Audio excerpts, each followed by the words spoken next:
Hébreux chapitre 4, je lis au nom de Jésus-Christ de Nazareth. Mais Dieu nous l'a promis, nous entrerons dans son repos et cette promesse est toujours valable.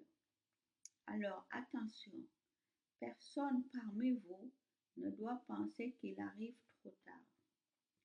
On nous a annoncé la bonne nouvelle comme à nos ancêtres, mais la parole qu'ils ont entendue ne leur a servi à rien. Quand ils l'ont entendue, ils ne l'ont pas reçue en croyant en elle. Nous, nous avons cru. Nous pouvons donc entrer dans le repos de Dieu.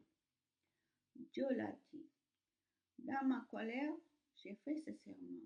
Ils n'entreront jamais dans le pays où je leur ai préparé le repos. Pourtant, Dieu a fini son travail depuis la création du monde. En effet, il y a cette parole au sujet du septième jour. Et Dieu s'est reposé le septième jour de tout son travail. Dieu en parle aussi quand il dit, « Ils n'entreront jamais dans le pays où je leur ai préparé le repos. » Ceux qui ont reçu la bonne nouvelle les premiers n'ont pas obéi. Alors, ils ne sont pas entrés dans le repos de Dieu. D'autres peuvent donc encore y entrer. C'est pourquoi Dieu fixe de nouveau un jour et il l'appelle aujourd'hui.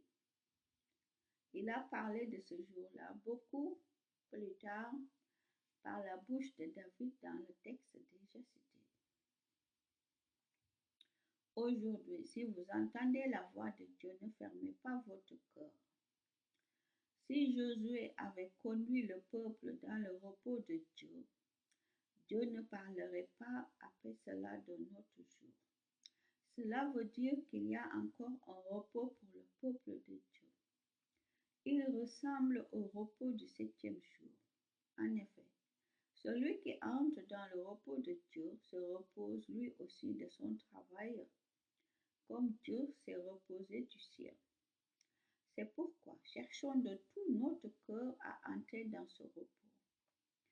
Ainsi, personne ne tombera en suivant le mauvais exemple de ceux qui n'ont pas obéi. La parole de Dieu est vivante, elle est pleine de force. Elle coupe mieux qu'une épée qui coupe des deux côtés. La parole de Dieu entre à nous en profondeur. Elle va jusqu'au fond de notre cœur, jusqu'aux articulations et jusqu'à la moelle. Jusqu'à la moelle. Elle juge les intentions et les pensées du cœur. Rien n'est caché pour Dieu. Tout ce qu'il a fait se présente ouvertement devant ses yeux. Son regard découvre tout et c'est à lui que nous devons rendre compte. C'est Dieu qui a établi Jésus comme grand prêtre. Nous avons un grand prêtre puissant qui est arrivé jusqu'à Dieu. C'est Jésus, le Fils de Dieu. Alors, gardons solidement ce que nous croyons. Le grand prêtre que nous avons est capable de souffrir avec nous de nos faiblesses. En effet, comme nous, il a été tenté en toutes choses, mais lui n'a pas péché. Approchons-nous donc avec confiance du Dieu puissant qui nous aime. Près de lui, nous recevrons le pardon, nous trouverons son amour et ainsi il nous aidera au bon moment.